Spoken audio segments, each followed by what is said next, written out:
ल है त यो समय हामी 2076 को सेट बी मा आएको सेकेन्ड नम्बरको क्वेसनको सोलुसन हेरौँ है त, जुन चाहिँ 10 मार्क्समा सोधिएको छ। Draw the block diagram of computer system र explain the input and processing units भनेर दुईवटा क्वेसन 4 र 6 मार्क्स गरेर दुईवटा क्वेसन सोधेको छ। यसमा चाहिँ अगाडिपट्टिको मात्र हेरौँ। Draw the block diagram of computer system, computer सिस्टमको ब्लक डायग्राम बनाउनुहोस् भनेर 4 मार्क्समा सोधेको छ। यसमा चाहिँ हामीलाई ड्र द ब्लक डायग्राम अथवा ड्र द डायग्राम अथवा draw the picture of computer मात्र भनेको भए हामीले कम्प्युटरको चित्र बनाउँदा हुन्थ्यो। त्यसमा किबोर्ड, माउस, मोनिटर, सीपीयू बनाएर त्यसको नामहरू लेबलिङहरू गर्यो भने त्यो कम्प्लिट कम्प्युटरको मात्र चित्र पुग्थ्यो। तर हामीलाई चाहिँ क्वेसनले के सोधेछ भन्दाखेरि draw the block diagram of computer system, computer सिस्टमको डायग्राम बनाउनुहोस् भनेको छ, त्यो पनि 4 मार्क्समा। त्यही कारणले गर्दा हाम्रो पिक्चर चाहिँ यस्तो हुन्छ है त। अगाडिपट्टि हामीले फर्स्टमा चाहिँ हामीले किबोर्ड, माउस, मोनिटरहरूको चित्र बनाउने होइन, यसमा चाहिँ हामीले सुरुमा इनपुट युनिट बनाउने। त्यही किबोर्ड, माउस, मोनिटरलाई जो एज अ होल बनाउँदाखेरि हामीले इनपुट युनिट भनेर एउटा यस्तो रेक्टेङ्गुलर बक्स बनाउने र यसैलाई इनपुट युनिट भनेर लेख्ने। हाम्रो जसरी किबोर्ड र माउस बनाइन्थ्यो पहिला हाम्रो कम्प्युटरको चित्रमा, त्यस्तै यसलाई चाहिँ एज अ होल हामीले त्यसलाई इनपुट युनिट भनेर बक्स बनाउने। त्यस्तै यतापट्टि राइट साइडमा आउटपुट युनिट भनेर बनाउने। यसलाई चाहिँ आउटपुट युनिट, मोनिटर, प्रिन्टरहरू देखाउनु पर्यो भने त्यसलाई चाहिँ हामीले रेक्टेङ्गुलर बक्समा आउटपुट युनिट भनेर देखाउने। र बिचमा चाहिँ हामीले सीपीयूको बक्स बनाइन्थ्यो भने यसमा चाहिँ कम्प्युटर सिस्टममा चाहिँ हामीले त्यो सीपीयूको बक्स नबनाएर यस्तो खालको बक्स बनाउने, जसको भित्र एएलयू, कन्ट्रोल युनिट र मेमोरी युनिट बनाउने। कम्प्युटर र कम्प्युटर सिस्टममा किन यस्तो फरक बनाउनु पर्यो? आखिर कुरा एउटै हो भन्दाखेरि कम्प्युटर मात्र भन्यो भने त्यसको आउटलुक बाहिरबाट हेर्दा कम्प्युटर कस्तो देखिन्छ, कम्प्युटर भनेको के हो, त्यसको चित्र बनाउने हो। तर कम्प्युटर सिस्टम भनेर सोध्यो भने कम्प्युटरको वर्किङ कसरी काम गर्छ भनेर त्यसलाई इन्टरनल्ली खासमा देखाउनु पर्ने हो। कम्प्युटर सिस्टम भनेको त्यस्तो हो है। ह्युमनको फोटो बनाऊ भन्यो भने एउटा मान्छेको फोटो, बाहिरबाट कपडा लगाएको फोटो, एउटा कुनै पोज दिएको फोटो, कुनै ब्याकग्राउन्ड सिनमा देखाइएको एउटा फोटो बनाए भयो, ह्युमन मात्र भन्यो भने। ह्युमन सिस्टमको फोटो बनाऊ भन्यो भने मान्छेभित्रको चाहिँ इन्टरनल कुराहरूको, त्यसको वर्किङका कुराहरूको सबै कुरा देखाउनु पर्छ ह्युमन सिस्टममा। अब ब्लडहरू कसरी सर्कुलेट भएको छ, अनि ह्युमनको नर्भस सिस्टमले कसरी काम गर्छ, मस्कुलर सिस्टमले कसरी काम गर्छ, सबै कुराहरू हामीले ह्युमन सिस्टममा देखाए जस्तै कम्प्युटरको सिस्टममा पनि हामीले कम्प्युटरमा के युनिटहरू हुन्छन्, तिनीहरूले कसरी काम गर्छ, डाटाहरू कसरी फ्लो हुन्छ, त्यो सबै ओभरअल हामीले कम्प्युटर सिस्टममा देखाउनु पर्ने हुन्छ। त्यही कारणले गर्दाखेरि कम्प्युटर मात्र भन्यो भने छुट्टै डायग्राम बन्छ र कम्प्युटर सिस्टम भन्यो भने छुट्टै डायग्राम बन्छ है त। त्यही भएर हामीले अहिले कम्प्युटर सिस्टममा सबैभन्दा पहिला यताबाट इनपुट युनिट है, कम्प्युटरले काम गर्दाखेरि इनपुट, प्रोसेस र आउटपुटको युनिट, आउटपुटको रूपमा काम गर्ने भएको भएर हामीले सुरुमा चाहिँ इनपुट युनिट भनेर हाल्ने, दायाँपट्टि सबसे लास्टमा चाहिँ आउटपुट युनिट भनेर देखाउने, र बिचमा चाहिँ हामीले प्रोसेसिङ युनिटको लागि यसरी डब्बा बनाउने। त्यो डब्बाभित्र फेरि 3वटा रेक्टेङ्गुलर बक्सहरू बनाउने। केलाई बनाउने भन्दा एएलयू, कन्ट्रोल युनिट र मेमोरी युनिट। यिनीहरू के हुन् त भन्दा यिनीहरू सीपीयूको भाग हुन्। फेरि सीपीयूलाई पनि हामीले 3वटा भागमा छुट्याउने हो भने एएलयू बन्छ एउटा कन्ट्रोल युनिट बन्छ र अर्को चाहिँ मेमोरी युनिट बन्छ है त। यसरी त्यस्तै अर्को चाहिँ बाहिरपट्टि छ हाम्रो सेकेन्डरी मेमोरी। कम्प्युटरभित्र इनपुट युनिट, सीपीयू र आउटपुट युनिट मात्र भएर त भएन, अझै हामीलाई एउटा स्टोरेज मिडिया पनि चाहियो, केही कुरा हाम्रो स्टोर गर्नु पर्यो भने पनि चाहियो हो। त्यसैको लागि हाम्रो सेकेन्डरी मेमोरी बनाइन्छ। यसरी 4 भागमा चाहिँ हामीले कम्प्युटर सिस्टमलाई बनाइन्छ। अब यिनीहरूको डाटा कसरी फ्लो हुन्छ भन्ने बारेमा रेखाहरू पनि हामीले लाइन्सहरू पनि बनाउनु पर्ने हुन्छ है त। इनपुट युनिटबाट यसरी हाम्रो सबैभन्दा फर्स्टमा मेमोरी युनिटमा जान्छ। हेरौँ त, इनपुट युनिटबाट कन्ट्रोल युनिटमा पनि गएको छैन, एएलयूमा पनि गएको छैन, सेकेन्डरी मेमोरीमा पनि गएको छैन। कुनै पनि कुरा इनपुट युनिटबाट आउँछ भने त्यो फर्स्टमा सबैभन्दा पहिला त्यो मेमोरी युनिटमा जान्छ र मेमोरी युनिटबाट आवश्यकता अनुसार कता जानुपर्ने हो त्यतै जान्छ। तर प्राय जसो अहिले चाहिँ एएलयूमा जान्छ है। मेमोरी युनिटबाट मास्तिर हुँदै कन्ट्रोल युनिटमा हुँदै एएलयूमा जान्छ र एएलयूलाई यसलाई प्रोसेसिङ गरिसकेपछि फेरि यतापट्टि दायाँपट्टिबाट हेरौँ, यो तलपट्टि झरेको छ। यो तलपट्टि झरेर यो एएलयूबाट सिधै आउटपुट युनिटमा पनि गएको छैन, एएलयूबाट सिधै सेकेन्डरी मेमोरीमा पनि गएको छैन, एएलयूबाट फेरि फर्केर यो कन्ट्रोल युनिट हुँदै फेरि केमै आएको छ, मेमोरी युनिटमै आएको छ। र मेमोरी युनिटबाट युनिटबाट यसरी आउटपुट युनिटमा गएको छ है त। मेमोरी युनिटबाट एएलयुले प्रोसेस गरेका कुराहरूलाई फेरि मेमोरी युनिटले कता पठाएको छ, आउटपुट युनिटमै पठाएको छ। अब आवश्यकता अनुसार कहिलेकाहीँ मेमोरी युनिटबाट हाम्रो केमा पनि जानुपर्ने हुन्छ, सेकेन्डरी मेमोरीमा पनि जानुपर्ने हुन्छ है त। सेकेन्डरी मेमोरी भन्नाले के हुन्छ भन्दा हाम्रो हार्ड डिस्क हुन्, हाम्रो पेन ड्राइभ हुन्, हाम्रो सिडी डिभिडीहरू हुन्, हाम्रो मेमोरी कार्डहरू हुन्, जसमा चाहिँ हामीले पर्मानेन्टली हाम्रो डाटाहरूलाई सेभ गर्छौँ। हाम्रो फोटो, भिडियो, फाइल्सहरू, डकुमेन्ट्सहरू जे कुरा पनि हामीले पर्मानेन्टली सेभ गर्छौँ, त्यो मिडिया नै हाम्रो सेकेन्डरी मेमोरी हो है त। यसरी कम्प्युटरले काम गर्छ। फेरि एकचोटि म रिभाइज गर्छु। इनपुट युनिट सुरुमा हामीले बनाउने, इनपुट युनिट पछि हाम्रो मेमोरी युनिटमा जान्छ, मेमोरी युनिट पछि कन्ट्रोल युनिटमा जान्छ, कन्ट्रोल युनिट पछि एएलयुमा जान्छ, एएलयुबाट फेरि प्रोसेस भइसकेपछि फेरि कन्ट्रोल युनिटबाटै युज हुँदै फेरि हाम्रो मेमोरी युनिटमा आउँछ र आवश्यक पर्यो भने मेमोरी युनिटबाट फेरि हाम्रो सेकेन्डरी मेमोरीमा जान्छ। र यतापट्टिको लाइन यो के हो त भन्दाखेरि यो आवश्यक पर्यो भने कहिलेकाहीँ हाम्रो सेकेन्डरी मेमोरीबाट फेरि मेमोरी युनिटमा रिटर्न पनि लिनुपर्ने हुन्छ। यस्तोलाई हामीले बाइ डाइरेक्सनल पनि भन्छौँ है।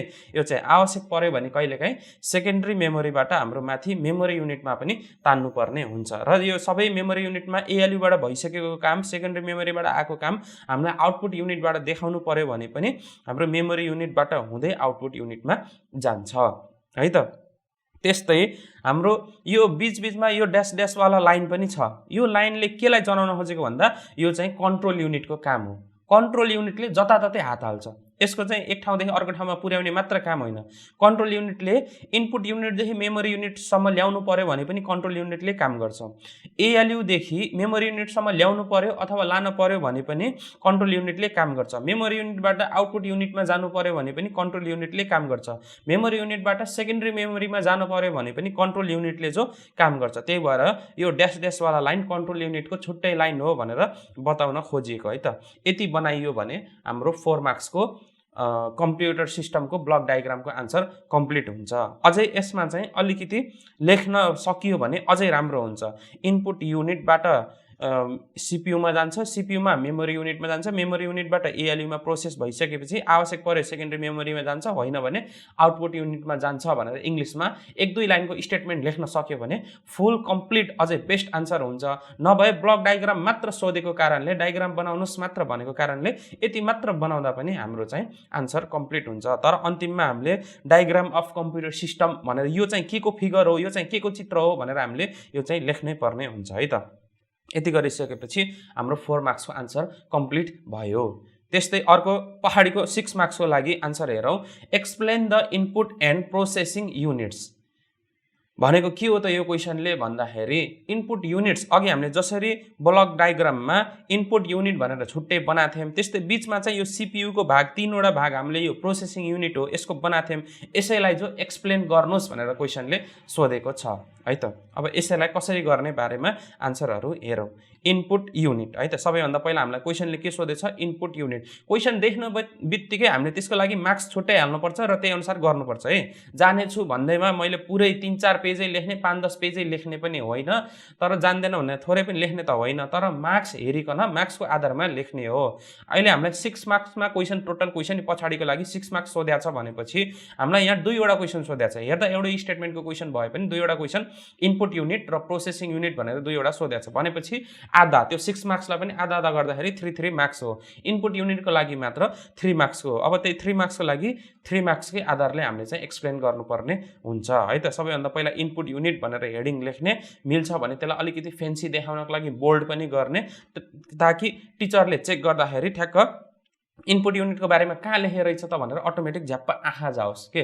त्यही कारणले गर्दाखेरि यसरी बोल्ड बनाउने र यसको बारेमा चाहिँ अब के हो त भन्ने बारेमा हेरौँ है त। इनपुट युनिट, इनपुट युनिट भनेको के हो त भन्दा त्यस्तो युनिट हो, त्यस्तो डिभाइस हो जसले चाहिँ कम्प्युटरलाई इनपुट दिने काम गर्छ। इन भनेको भित्र, पुट भनेको दिने, राख्ने है त। कम्प्युटरमा जति पनि त्यस्तो डिभाइसहरू छन् जसले कम्प्युटरलाई इनपुट दिने काम गर्छ तिनीहरू नै इनपुट युनिट हो। सिम्पल भाषामा भन्नु पर्दाखेरि जस्तै माउस, किबोर्ड है त। हामीले किबोर्डबाट केही कुरा पनि टाइप गर्छौँ भने त्यो भित्रबाट बाहिर आउँदैन, बाहिरबाट भित्र जान्छ। केही न केही हामीले टाइप गरिसकेपछि ABC भनेर टाइप गरिसकेपछि केही न केही इलेक्ट्रिक सिग्नल त्यो कम्प्युटर भित्र जान्छ, त्यो नै इनपुट डिभाइस हो। त्यस्तै अरू के हुन्छ, माउस। माउस पनि केही न केही हामीले क्लिक गर्छौँ, त्यो क्लिक गरिसकेपछि केही न केही इलेक्ट्रिक सिग्नल, बाइनरी सिग्नल चाहिँ कम्प्युटर भित्र जान्छ, भित्रबाट बाहिर आउँदैन, भित्रबाट बाहिरबाट भित्र जान्छ। त्यस्तै यिनीहरू चाहिँ इनपुट डिभाइसहरू हो है त। यसमा आन्सर के लेख्ने त भन्दाखेरि the device which is use to input data and instructions to the computer is called input unit है। इनपुट युनिट भनेको त्यस्तो युनिट अथवा डिभाइस हो जसलाई चाहिँ हामीले के गरिन्छ भन्दा, जसको प्रयोगबाट हामीले के गरिन्छ त भन्दा कम्प्युटरलाई डाटा अथवा इन्स्ट्रक्सन्स दिने कामहरू गरिन्छ। यो इनपुट युनिटको डेफिनेसन भयो। त्यस्तै it is the medium of communication between user and the computer. यो चाहिँ एउटा माध्यम पनि हो गरे। इनपुट युनिट भनेको एउटा माध्यम हो। के गर्ने माध्यम हो भन्दा कम्प्युटर र युजर, युजर भनेको हामी प्रयोगकर्ता र कम्प्युटरको बिचमा कम्युनिकेट गर्ने माध्यम पनि हो इनपुट युनिट भनेको, हो कि होइन त भन्दा हो। जो किन भन्दाखेरि ल मानौ एउटा कम्प्युटरको कल्पना गरौँ जसमा चाहिँ किबोर्ड पनि छैन, माउस पनि छैन, तर हामीलाई कम्प्युटरमा केही कुरा टाइप गर्नुपर्ने छ, चिठी पत्रहरू लेख्नुपर्ने छ, कम्प्युटरमा गीतहरू सुन्नुपर्ने छ, केही गर्नु पर्यो भने कसरी गर्ने त भन्दा कुनै उपाय नै छैन, कुनै माध्यम नै छैन। हामीले बोलेको आधारमा कम्प्युटरले बुझ्दैन, बुझ्नलाई बुझ्छ है। अहिलेको कम्प्युटरहरूमा हाम्रो कोर्टानाहरू आइसकेको छ, सिरीहरू आइसकेको छ मोबाइलमा, त्यस्तै गुगल उसमा मोबाइलमा चाहिँ गुगल एसिस्टेन्ट आइसकेको छ एन्ड्रोइडमा। त्यस्तै चाहिँ त्यो बोलेर त मिल्छ, तर अलिकति पहिलाको जमानामा हेर्ने हो भने यदि हाम्रो भोइस रिकग्निसन सफ्टवेयरहरू नभएको खण्डमा चाहिँ हाम्रो इनपुट डिभाइस नभएको भए हाम्रो के हुन्थ्यो त भन्दाखेरि, ल मानौँ त्यो इनपुट डिभाइस नभएको भए के हुन्थ्यो त भन्दाखेरि हाम्रो कम्प्युटरसँग हामीले कम्युनिकेट गर्ने कुनै माध्यम नै हुन्थेन। कम्प्युटरको सिपियु र मोनिटरलाई यत्तिकै मुखले बोलेर हुँदैन, उसलाई गाली गरेर हुँदैन, केही गरेर हुँदैन।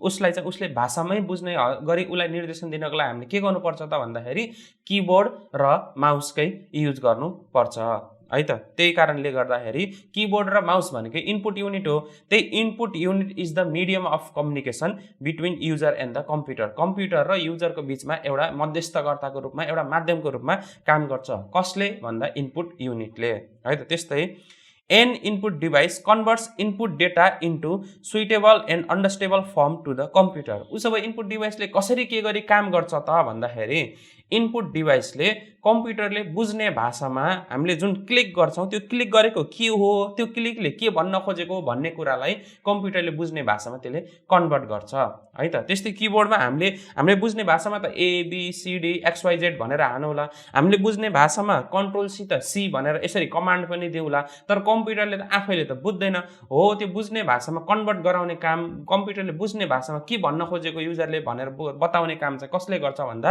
इनपुट युनिटले गर्छ। इनपुट युनिटको इक्जाम्पलहरू एकदमै मोस्ट बेसिक इक्जाम्पल भनेको किबोर्ड र माउस चाहिँ हो है। त्यो बाहेक पनि अरू के छ त भन्दाखेरि स्क्यानर, जोयस्टिक, माइक्रोफोन एटसेट्रा है त। यिनीहरू सबै के हो त भन्दा इनपुट युनिटको इक्जाम्पल्सहरू हुन् है त। अब त्यो मध्येमा हामीलाई यो 3 मार्क्समा सोधेको भएर अझै अलिकति लामो बनाउनको लागि किबोर्ड माउस र स्क्यानरलाई एक दुई लाइनमा हामीले यसलाई एक्सप्लेन गर्दा अझै बेस्ट हुन्छ। किबोर्डको बारेमा हेरौँ है त। किबोर्ड भनेको के हो त सबैलाई थाहा भएकै कुरा हो। किबोर्ड भनेको एउटा बोर्ड हो जसमा चाहिँ किजहरू हुन्छ, त्यही नै किबोर्ड हो। त्यस्तै हेरौँ, keyboard is an input device. Keyboard भनेको एउटा इनपुट डिभाइस हो जसले के गर्ने काम गरिन्छ, which is use to type characters as well as give instructions to the computer. Keyboard भनेको एउटा इनपुट डिभाइस हो जसमा चाहिँ के गरिन्छ, जसको युज गरेर हामीले टाइप गर्ने कामहरू गरिन्छ। के टाइप गरिन्छ भन्दा क्यारेक्टर टाइप गरिन्छ, नम्बर टाइप गरिन्छ, सिम्बल्सहरू टाइप गरिन्छ, कमान्डहरू दिने काम गरिन्छ, तिनीहरू है त। अब there are various keys on the keyboard like alphabetic keys, numeric keys, function keys, punctuation keys etcetera है त। अब किबोर्ड भित्र पनि हामीले हेर्दाखेरि गोटी कीहरू देखिए तापनि त्यसमा पनि डिभिजनहरू, किजहरूको पनि डिभिजन हुन्छ, किजहरूको पनि क्याटेगोरी हुन्छ है त। अल्फा न्युमेरिक की भनेको A देखि Z सम्म, न्युमेरिक की भनेको 0 देखि 9 सम्म, फङ्सन की भनेको F1 देखि F12 सम्म। त्यस्तै अरू पङ्क्चुएसन किज भनेको कमा, डट, अरू साइनहरू, इन्भर्टेड कमाहरू, सेमिकलनहरू, तिनीहरू पङ्क्चुएसन किजहरू भयो। यस्ता किजहरू किबोर्डमा हुन्छन्। त्यस्तै अर्को माउस त सबैलाई थाहा भएकै कुरा हो। माउस भनेको के हो भन्दाखेरि mouse is also an input device. यो पनि एउटा इनपुट डिभाइस नै हो जसले के गर्ने काम गर्छ भन्दा which is used for pointing. हाम्रो कर्सरहरू यताउता हिँड्छ, यही पोइन्टिङ यही कर्सरहरू यताउता सार्नु पर्यो भने त्यति मात्र नभएर क्लिक गर्नु पर्यो भने and clicking the items displayed on the monitor. मनिटरमा देखिएको कुराहरूलाई पोइन्ट गर्न र त्यसलाई क्लिक गर्न आवश्यक पर्यो भने त्यसलाई ड्र्याग गर्न पनि हामीलाई युज गरिन्छ माउस। तर किबोर्डले सकिँदैन, यसको लागि हामीलाई माउस नै चाहिन्छ। त्यस्तै अरू हेरौँ, it is a small hand held device. यो चाहिँ सानो एउटा हातले समात्ने डिभाइस हो which controls the position on the cursor of the cursor है त। यो कर्सरको भनेको यो हाम्रो जुन चलिरहेको यो कर्सर छ, यो कर्सरको पोजिसन यताउता चेन्ज गराउनु पर्यो भने पनि हामीले माउसकै युज गर्छौँ। त्यस्तै there are various types of mouse like mechanical mouse and optical mouse. माउसको पनि विभिन्न प्रकारका भेराइटिजहरू छन्। अब जस्तै अप्टिकल माउस भनेको अहिले जुन हामीले लेटेस्ट युज गर्छौँ अप्टिकल माउस भयो, पहिला युज हुने चाहिँ मेकानिकल माउस, र एकताका बिचमा चाहिँ लाइट र बल युज गरेर इलेक्ट्रो मेकानिकल माउस पनि आएको थियो। अहिले चाहिँ हाम्रो नर्मली अप्टिकल माउसहरू युज हुन्छ। अप्टिकल माउसबाट पनि अहिले वायरलेस अप्टिकल माउसहरू हामीले युज गरिन्छ है त। अर्को हेरौँ, स्क्यानर। स्क्यानर भनेको के हो त भन्दाखेरि यो पनि इनपुट डिभाइस नै हो जसले स्क्यान गर्ने काम गर्छ। केलाई स्क्यान गर्छ भन्दा स्क्यानरभित्र हामीले चाहे जेसुकै हालौँ त्यसलाई स्क्यान गर्छ। स्क्यानरले खालि पेपरलाई मात्र स्क्यान गर्ने होइन, स्क्यानरभित्र हामीले जेसुकै पनि हाल्छौँ, कुनै एउटा मोबाइललाई हाल्छौँ भने मोबाइलकै इमेज निस्किन्छ कम्प्युटरमा। स्क्यानरभित्र हामीले विशेष गरी त्यो मोबाइल हाल्नको लागि त होइन, डकुमेन्ट नै पेपरहरू नै हामीले हाल्नको लागि हो। तर स्क्यानरले सिर्फ मैले भन्न खोजेको स्क्यान गर्ने काम गर्छ।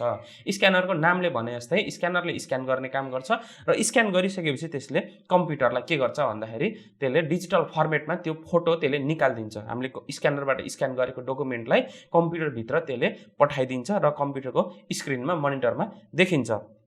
त्यस्तै scanner is also an input device which is used to scan the object and send a digital copy into the computer. Computer भित्र चाहिँ यसले डिजिटल कपी पठाउने काम गर्छ। There are various types of scanner like flat bed scanner and hand held scanner है त। यो स्क्यानरको पनि भेरियस टाइप्सहरू हुन्छन्। फ्ल्याट बेड स्क्यानर भनेको कुनै एउटा स्क्यानरहरू जुन चाहिँ यस्तो च्याप्टो खालको हुन्छ त्यो फ्ल्याट बेड स्क्यानर भयो। अर्को ह्यान्डहेल्ड स्क्यानर भनेको तिमीहरूको लाइब्रेरीमा देख्यो होला, लाइब्रेरीमा बुकहरू स्क्यान गर्दा बारकोड स्क्यान गर्दाखेरि त्यो चाहिँ ह्यान्डहेल्ड स्क्यानर भयो, हातले समात्ने स्क्यानर भयो है त। अर्को हेरौँ, हाम्रो इनपुट युनिट यसरी सकिएपछि 3 मार्क्स कम्प्लिट भयो र 6 मार्क्समा सोधेको अर्को बाँकी 3 मार्क्सको चाहिँ के हो भन्दा प्रोसेसिङ युनिट है त। प्रोसेसिङ युनिट भनेको के हो र यसका भागहरू के हुन्, कसरी काम गर्छ भन्ने बारेमा 3 मार्क्समा हामीले एक्सप्लेन गर्नुपर्छ। प्रोसेसिङ युनिट नामै त छ, प्रोसेसिङ भनेपछि यसले प्रोसेसिङ गर्ने काम गर्छ। Processing unit is the main device which is use to process the input data according to the given set of instructions. Processing unit भनेको एउटा कम्प्युटरको मेन डिभाइस हो जसले के गर्ने काम गर्छ, प्रोसेस गर्ने काम गर्छ। कसलाई प्रोसेस गर्छ भन्दा इनपुट युनिटले दिएको जे सिग्नलहरू हुन्छ त्यसैलाई प्रोसेस गर्ने गर्छ। कसरी प्रोसेस गर्छ भन्दाखेरि कम्प्युटरभित्र अलरेडी पहिल्यै अपरेटिङ सिस्टममा चाहिँ के हुन्छ भन्दा लिस्ट अफ डाटा एन्ड इन्स्ट्रक्सन्सहरू बसेको हुन्छ। त्यसैको आधारमा प्रोसेसले के गर्छ भन्दा यसले भन्न खोजेको के हो त्यसले आफ्नो लाइब्रेरीभित्र गएर अपरेटिङ सिस्टमभित्र गएर आफ्नो त्यो लिस्ट अफ डाटा एन्ड इन्स्ट्रक्सनको डिक्सनरीभित्र गएर त्यसले सर्च गर्छ। यो क्लिकले भन्न खोजेको के हो, यो बटनले भन्न खोजेको के हो, यो कमान्डले भन्न खोजेको के हो, यसलाई कसरी काम गर्ने सबैको बारेमा त्यसले पहिला सर्च गर्छ, त्यसलाई एनालाइज गर्छ र त्यसैको आधारमा चाहिँ त्यसले के गर्छ, प्रोसेस गर्छ है त। यो प्रोसेसिङ युनिटले त्यही भनेको according to the given set of instructions भनेको त्यही हो। त्यस्तै CPU is the brain of computer. अर्को भन्नु पर्दाखेरि प्रोसेसिङ युनिट भनेकै सीपीयू सेन्ट्रल प्रोसेसिङ युनिट हो र यो चाहिँ के हो, कम्प्युटरको ब्रेन हो। यो चाहिँ कम्प्युटरको ब्रेन हो। ब्रेनले के गर्छ भन्दा हाम्रो शरीरको पुरै भागलाई कन्ट्रोल गर्ने काम गर्छ। त्यस्तै सीपीयूले पनि कम्प्युटरको पुरै भागलाई चाहिँ पुरै कुरालाई चाहिँ यसले कन्ट्रोल गर्ने काम गर्छ है त। What does a brain do? ब्रेनले के गर्छ भन्दा it performs all the operations of data according to the instructions and give results है त। प्रोसेसिङ युनिट नै मेन कम्प्युटरको भाग हो। हामीले हेर्दाखेरि कतिजनालाई लाग्ला मोनिटर नै ठुलो कुरा हो, मोनिटरले चाहिँ सबै कुरा गर्छ होला भन्ने लाग्छ। मोनिटरले खासमा त्यस्तो केही गर्ने होइन, मोनिटर त सिर्फ डिस्प्ले गर्ने मात्र काम हो। जुन त्यसको बारेमा प्रोसेसिङ भएको हुन्छ त्यो सबै कहाँ भएको हुन्छ, सीपीयूमा भएको हुन्छ अथवा प्रोसेसिङ युनिटमा भएको भएको हुन्छ। हामीले 5 जा 25 भनेर आन्सर जुन मोनिटरमा हामीले देख्छौँ त्यो मोनिटरमै क्याल्कुलेट भएको हुँदैन। त्यो मेन क्याल्कुलेसन भएको चाहिँ त्यो प्रोसेसिङ भएको चाहिँ कहाँ हो, सीपीयूमा भएको हुन्छ। त्यसलाई त सिर्फ डिस्प्ले गर्ने काम, एक्सपोज गर्ने काम मोनिटरले गरेको हुन्छ, तर मेन प्रोसेसिङ युनिटले प्रोसेसिङ गर्ने काम गर्छ।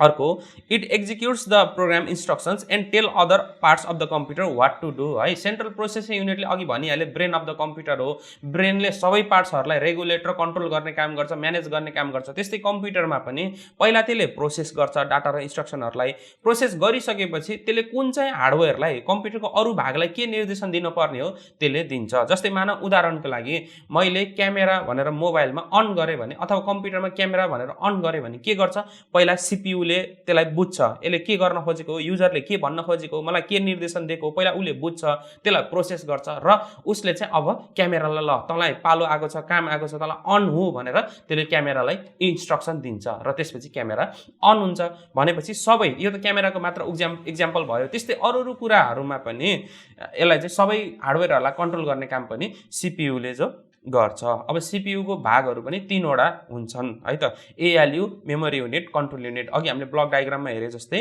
एएलयू, मेमोरी युनिट र कन्ट्रोल युनिट, यति 3 वटाको बारेमा एक्सप्लेन गर्ने भने हाम्रो 10 मार्क्स कम्प्लिट हुन्छ। लास्ट एएलयूको बारेमा हेरौँ, मेमोरी युनिट र कन्ट्रोल युनिटको बारेमा हेरौँ है त।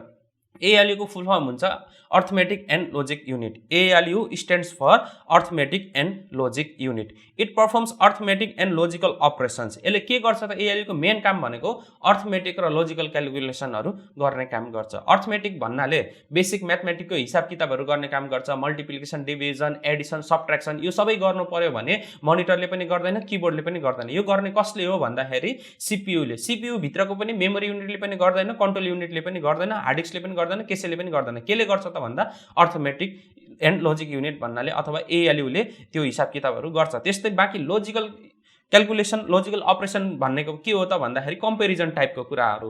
0 भन्दा 1 ठुलो हो, 1 भन्दा 10 ठुलो हो, 100 भन्दा 50 सानो हो, यसरी कम्पेरिजन गराउने काम पनि, अथवा यदि यस्तो भयो भने यस्तो हुने, त्यस्तो भयो भने त्यस्तो हुने, यो सबै लोजिकल क्यालकुलेसनहरू सबै पर्फर्म गर्ने काम पनि एएलयूले नै गर्छ।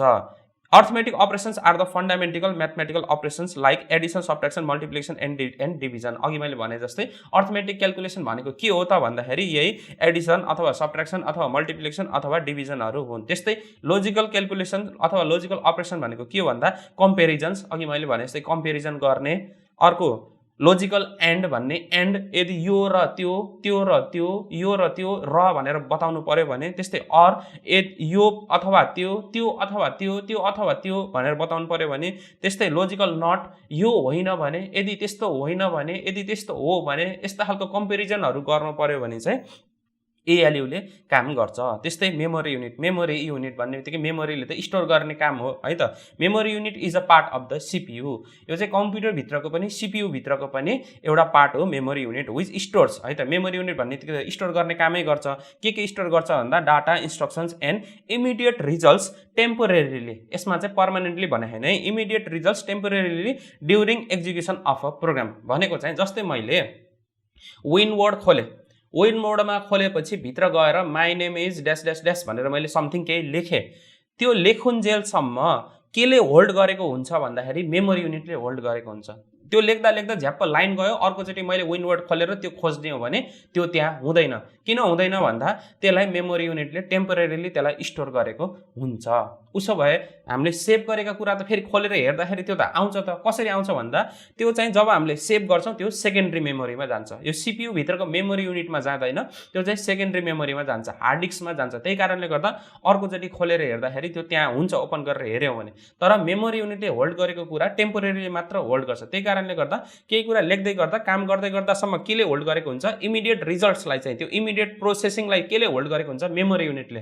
त्यही भएर हामीले अर्कोचोटि खोलेर हेर्दाखेरि त्यो त्यहाँ हुँदैन यदि हामीले सेभ गरेनौँ भने है त। त्यही कारणले गर्दा मेमोरी युनिटले के गर्छ त भन्दा which stores data, instructions and immediate intermediate results temporarily. एकछिनको लागि कम्प्युटर त्यसले बन्द क्लोज नगरुन्जेलसम्मको लागि यसले होल्ड गर्ने काम गर्छ। It stores the final result of processing before these results are release to an output device है त। आउटपुट डिभाइसमा देखाउन भन्दा अगाडि अथवा आउटपुट डिभाइसमा देखाइरहँदा पनि जे कुराहरू हाम्रो देखिन्छन् डाटा इन्स्ट्रक्सनहरू जे पनि प्रोग्रामहरू त्यो सबैलाई होल्ड गर्ने काम मेमोरी युनिटले गर्छ all inputs and outputs are transmitted through the main memory है त अघि नै हामीले डायग्राममा माथिपट्टि हेरेका थियौँ जति पनि इनपुटबाट आएको सिग्नलहरू र आउटपुटमा निस्किने सिग्नलहरू सबै मेमोरी युनिटले होल्ड गर्छ माथि एएलयुले जे कुराहरू प्रोसेस गरिरहेको हुन्छ त्यसलाई पनि मेमोरी युनिटले जो होल्ड गरिरहेको हुन्छ है त यसले भन्न खोजेको त्यही हो मेमोरी युनिटले all inputs and outputs are transmitted through the main memory हुँदै नै सबै इनपुट सिग्नल आउटपुट सिग्नलहरू चाहिँ अथवा माथि प्रोसेसिङ सिग्नलहरू पनि सबै मेमोरी युनिट थ्रुबाटै जानुपर्ने हुन्छ लास्ट एउटा कन्ट्रोल युनिट नामै त छ कन्ट्रोल गर्ने है त control unit controls the entire operation of the कम्प्युटरभित्र जति पनि इनपुट गराउनु पर्यो आउटपुट गराउनु पर्यो प्रोसेसिङ गराउनु पर्यो स्टोरेज मिडियामा लानु पर्यो सबैलाई कन्ट्रोल गराउने काम कन्ट्रोल युनिटले गर्छ it directs the movement of the electric signals between memory unit ALU input unit output unit and secondary memory जसरी अघि नै हामीले फिगरमा हामीले हेरेका थियौँ फिगरमा के गरेछ भन्दाखेरि इनपुट युनिटबाट आएको यो ड्यास वाला रेखा मेमोरी युनिटबाट कन्ट्रोल युनिटबाट एएलयुबाट फेरि कन्ट्रोल युनिटबाट मेमोरीबाट फेरि सेकेन्डरी मेमोरी युनिटबाट फेरि आउटपुट युनिट सबैमा चाहिँ कन्ट्रोल गर्ने काम कसले गर्छ भन्दाखेरि कन्ट्रोल युनिटले गर्छ it is like a nervous system in our body हाम्रो शरीरमा जस्तो नर्भस सिस्टमहरू छ हरेक अङ्ग भागमा चाहिँ हाम्रो खुनको नसाहरू नर्भस सिस्टमहरू पुगेको छ त्यस्तै कम्प्युटरमा पनि कम्प्युटरको नर्भस सिस्टम भनेको पनि कन्ट्रोल युनिट हो यसले हरेक भागमा चाहिँ यसले कन्ट्रोल गर्ने काम गर्छ it communicates with input or output devices for the transfer of data or results from the storage यसले चाहिँ हरेक भाग कम्प्युटरको हरेक input device output device storage मिडियाहरूमा पनि कम्युनिकेसन गराउने काम चाहिँ कन्ट्रोल युनिटले गर्छ but it does not process or store data है त तर यसले आफैले कुनै प्रोसेस पनि गर्ने होइन यसले कुनै स्टोर पनि गर्ने होइन यसले सिर्फ के मात्र गर्ने भन्दा कन्ट्रोल मात्र गर्ने गर्छ यसले चाहिँ यताउता कन्ट्रोल गराउने काम गर्छ जस्तै उदाहरणको लागि कसरी जो कन्ट्रोल गर्छ त भन्दाखेरि जस्तै मानौ सीपीयूले के गर्छ त भन्दाखेरि सीपीयूले मेमोरीलाई चाहिँ कुनै एउटा मेमोरीलाई राइट गर भनेर एउटा इन्स्ट्रक्सन दियो एउटा निर्देशन दियो भने के गर्छ त भन्दा कन्ट्रोल युनिटले त्यहाँबाट त्यो इन्स्ट्रक्सनलाई लिएर जान्छ र उसलाई चाहिँ रेमलाई चाहिँ त्यसलाई राइट गर भनेर इन्स्ट्रक्सन दिन्छ त्यो राइट गर्ने काम र इन्स्ट्रक्सन दिने काम सीपीयूको हो राइट गर्ने काम रेमको हो रेमले जब राइट गरिसकेपछि रेमले राइट गरेर भ्यायो सकियो यो टास्क कम्प्लिट भयो भनेर जुन एक्नोलेजमेन्ट लास्टमा रिपोर्ट एउटा इन्फर्मेसन जुन हुन्छ कम्प्लिट भएको इन्फर्मेसन त्योलाई फेरि क्यारी गरेर कन्ट्रोल सिग्नलले फेरि सीपीयूलाई बताउँछ हो यसरी कम्युनिकेसन गराउने काम चाहिँ कसले गर्छ भन्दा कन्ट्रोल युनिटले गर्छ ल यति गरिसकेपछि हाम्रो इनपुट युनिट र प्रोसेसिङ युनिटको आन्सर कम्प्लिट हुन्छ र 6 मार्क्स यसबाट आउने भयो र अगाडिपट्टिको ब्लक डायग्रामबाट 4 मार्क्स आउने भयो यति गरिसकेपछि हाम्रो सेकेन्ड नम्बरको क्वेसनको 10 मार्क्सको आन्सर पनि कम्प्लिट हुन्छ